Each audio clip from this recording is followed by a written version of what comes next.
Hi poetry lovers, welcome to my channel Bella Poetry Presents. So here we are, another week, another segment, and in this segment we will discuss another romantic English poet, John Keats. So let's start. John Keats was born in London on October 31st, 1795, the eldest of Thomas and Frances Jennings Keats' 4 children. Although he died at the age of 25, Keats had perhaps the most remarkable career of any English poet. He published only 54 poems in 3 slim volumes and in some magazines. But over his short development, he took on the challenges of wide range of poetic forms.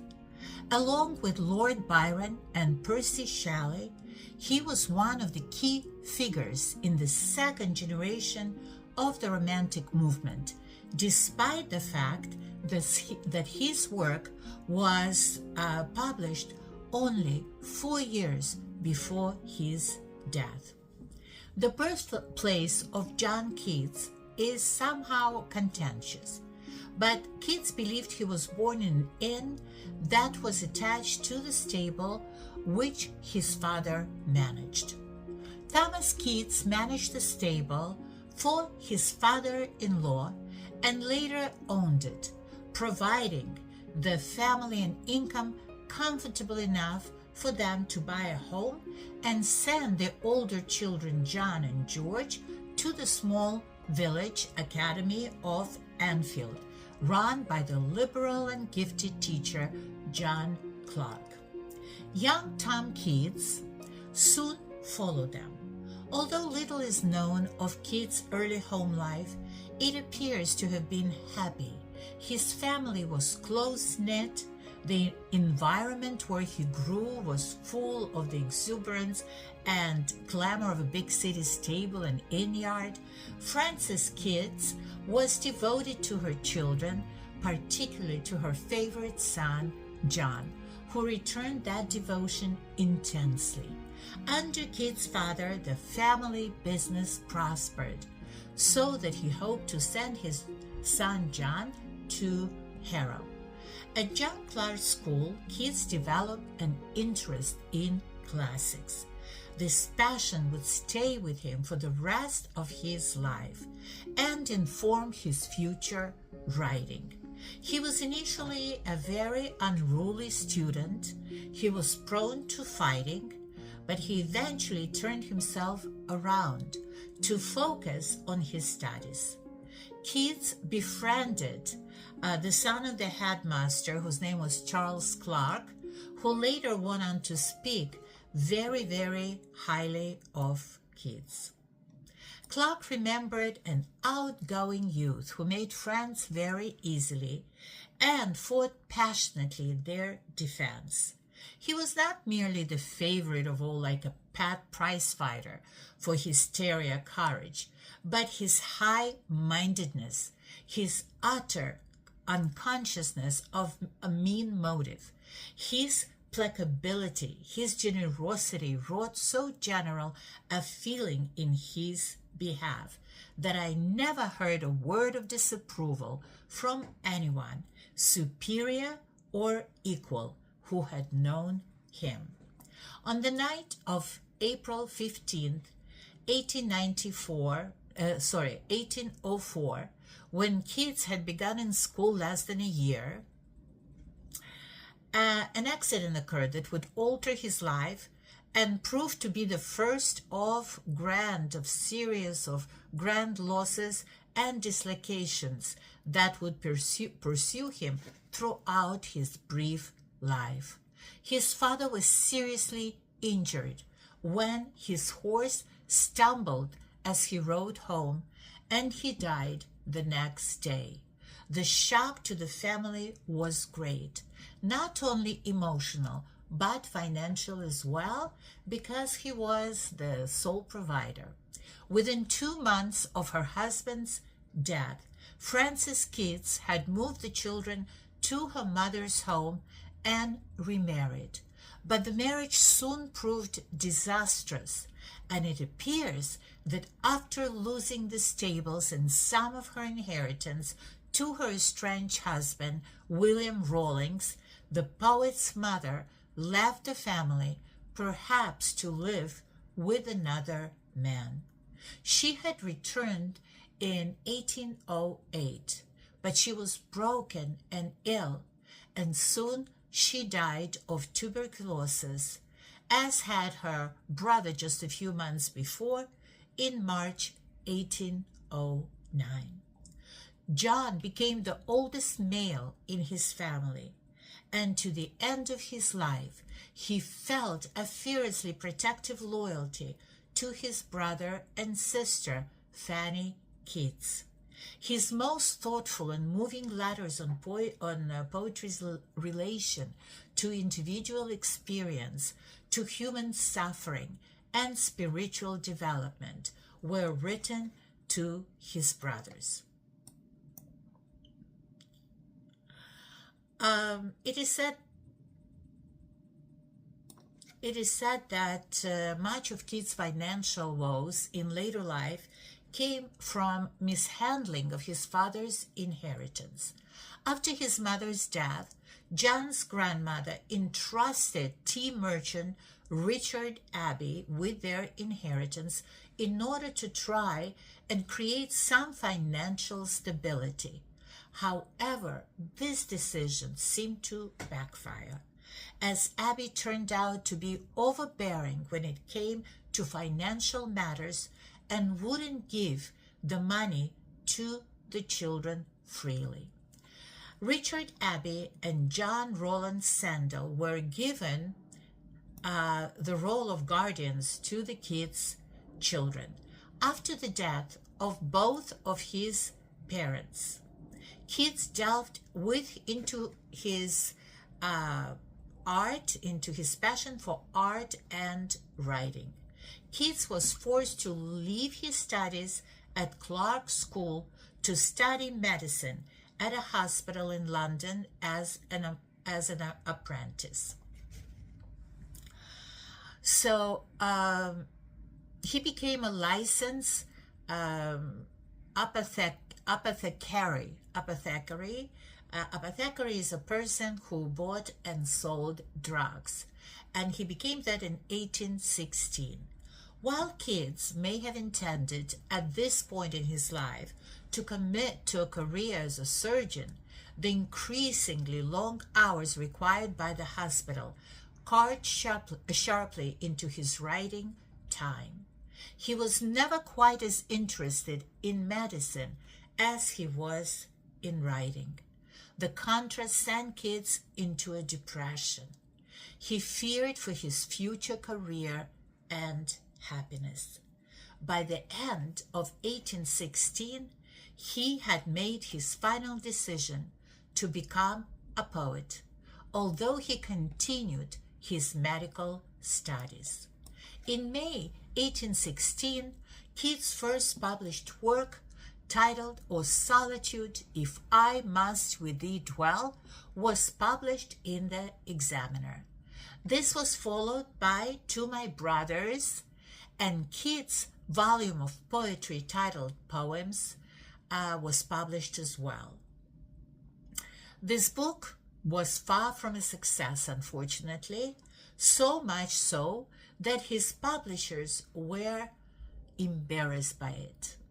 Yet, with time, he developed with unparalleled rapidity in a relative handful of extraordinary poems, a rich, powerful, and exactly controlled poetic style that ranks Keats today with William Shakespeare of the Sonnets as one of the greatest lyric poets in English Poetry Foundation homepage. So he achieved a lot. He started by writing poetry that the publishers found embarrassing and then became on the level of William Shakespeare. And that was a great achievement of Keats.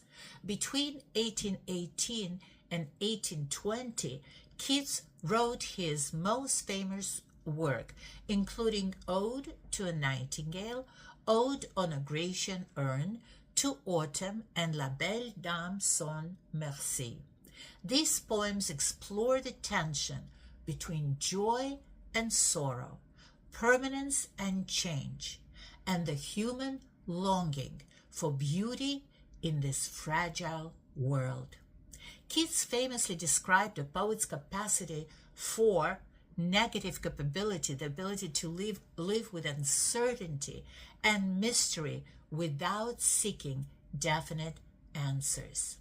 In 1818, Keats fell in love with a girl whose name was Fanny Brawne, but he already was suffering from tuberculosis, which he contracted in 1819, and he also had a lot of financial troubles, and his health and his financial woes prevented his marriage, although he loved Fanny Brawne a lot. As his health declined, he traveled to Italy in hopes of recovery, but unfortunately his condition worsened.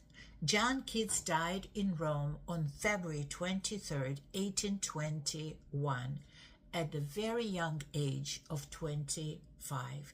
He was buried there under a tombstone bearing the poignant inscription he requested. Here lies one whose name was writ in water. Though largely unrecognized during his lifetime, John Keats is now regarded as one of the greatest poets in the English language. His work continues to speak to readers through his profound meditations on beauty, love, and the fleeting nature of life. And today we will read a couple of his poems. The first poem is called Bright Star. Bright star, would I were steadfast as thou art, not in lone splendor hung aloft the night, and watching with eternal lids apart, like nature's patient, sleepless eremite, the moving waters at the priest-like task of pure ablution round earth's human shore, or gazing on the new soft fallen mask of snow upon the mountains and the moors. No, yet still steadfast, still unchangeable, pillowed upon the fair love's ripening breast, to feel forever its soft fall and swell, awake forever in a sweet unrest, still to hear her tender taken breath, and so live ever, or else swoon to death. Beautiful poem. And the second poem is called Woman. Woman, when I behold thee flippant, vain, inconstant, childish, proud, and full of fancies, without that modest softening that enhances the downcast eye, repentant of the pain that its mild light creates to heal again.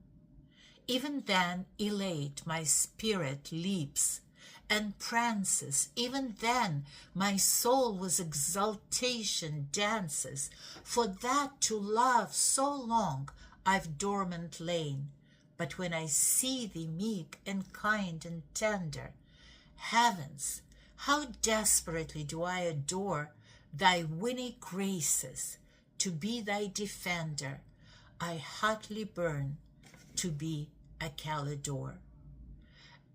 A very red cross night, a stout linder, might I be loved for thee like this of yore. Light feet, dark violet eyes, and parted hair, Soft dimpled hands, white neck, and creamy breast are things on which the dazzled senses rest, till the fond fixed eyes forget they stare. From such fine pictures, heavens, I cannot dare to turn my admiration, though unpossessed they be of what is worthy.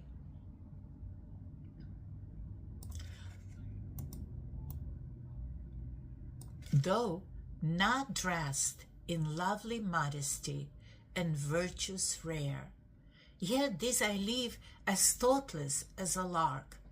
These lures I straight forget, even ere I dine, or thrice my palate moisten. But when I mark such charms with mild intelligences shine, my ears open like a greedy shark to catch the turnings of a voice divine. Oh, who can ever forget so fair a being? Who can forget her half-retiring sweets?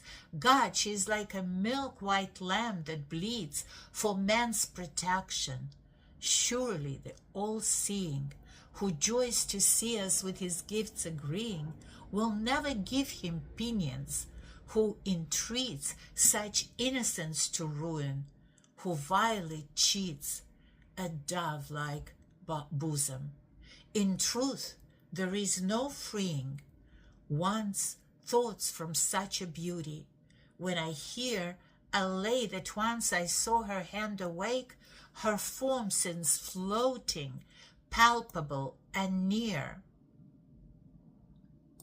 Had I ever seen her from the arbor take a dewy flower, oft would that hand appear, and over my eyes the trembling moisture shake. And the third poem, when he wrote, so this was a love poem, obviously, probably dedicated to the woman he loved, Fanny Brown. And now to the last poem, which is called Happy is England.